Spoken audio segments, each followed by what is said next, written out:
プラトンの著書ソクラテスの弁明について。イントロダクション。ソクラテスの弁明という著書は、古代ギリシャの哲学者プラトンによって書かれた作品です。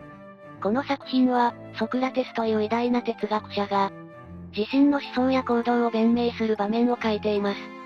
ソクラテスはアテネの市民たちから起訴され、無実を証明するために弁明を行います。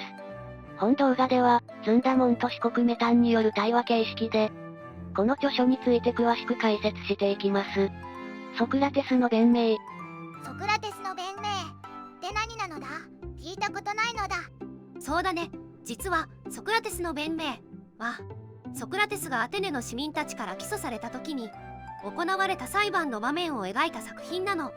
ソクラテスは自身が無実であることを証明するために弁明を行ったのよ。ソクラテスが無実を主張するってことなのだな。でもどんな理由で起訴されたのだ？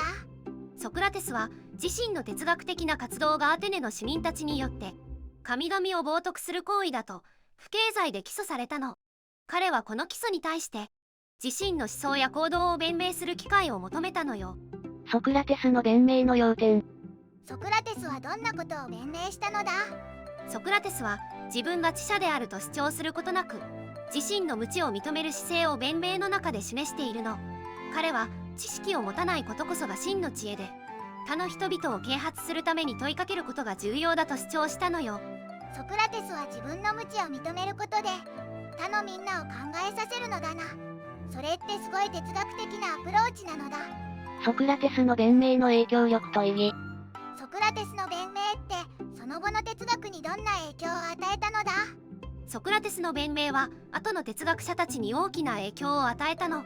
彼の無知を認める姿勢や問いかける方法は後の哲学の基盤になって、ソクラテス式の対話法と呼ばれる手法が発展していったの。それからソクラテスの哲学的なアプローチは倫理や道徳の探求にも大きな影響を与えたの。彼の考え方は人々に対して自己探求を促して倫理的な価値観を深めることにつながったのよ。ソクラテスの哲学的なアプローチは後の哲学や倫理にも継承されたのだな。彼の考え方は本当に革新的だったのだな。まとめ。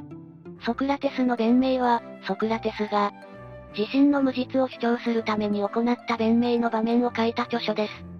彼の無知を認める姿勢や問いかける方法は、後の哲学に大きな影響を与えました。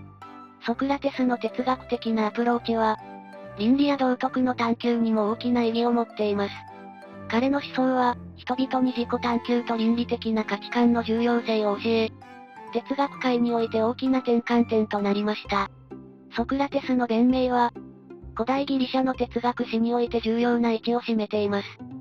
今日の動画はここまで。最後まで見てくれてありがとうございました。このチャンネルでは歴史上の人物に関する情報を5分以内の短くまとめた動画を毎日投稿中。歴史人物に興味があるならチャンネル登録や他の動画も見てみてね。